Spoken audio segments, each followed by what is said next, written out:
सौ मृणालिनी राजे सुशांत पाटील यांना दत्तवाड जिल्हा परिषद मतदारसंघात उत्स्फूर्त प्रतिसाद। जिल्हा परिषदेच्या निवडणुकीत महायुतीमधून भारतीय जनता पार्टीच्या अधिकृत उमेदवार सौ मृणालिनी राजे सुशांत पाटील या निवडणुकीच्या रिंगणात उतरले असून त्यांच्या मतदार संपर्क दौऱ्याला उत्स्फूर्त प्रतिसाद मिळत आहे। यामुळे या मतदारसंघामधून मृणालिनी राजे सुशांत पाटील या विजयी होतील असा विश्वास नागरिकांनी व्यक्त केलाय। मृणालिनी राजे पाटील यांनी मतदार भेटीच्या निमित्तानं प्रत्येकाच्या घराघरात पोहोचण्याचा प्रयत्न सुरू केलाय।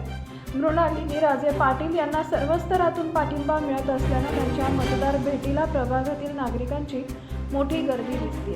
सामाजिक व राजकीय क्षेत्रात कार्यरत राहून उत्तम जनसेवकाची भूमिका पार पाडली असल्यामुळे त्यांच्या कार्याच्या बळावर पाटील यांचा विजय निश्चित मानला जाईल। सध्या भारतीय जनता पार्टीचे कमळ हे निवडणूक चिन्ह घेऊन मतदारांकडून त्यांना उत्स्फूर्त प्रतिसाद मिळत असल्याचं दिसून येत आहे। मतदारसंघातील तरुण, महिला, शेतकरी, कामगार बांधवांकडून मृणालिनी राजे सुशांत पाटील यांना वाढता पाठिंबा मिळताना दिसतोय।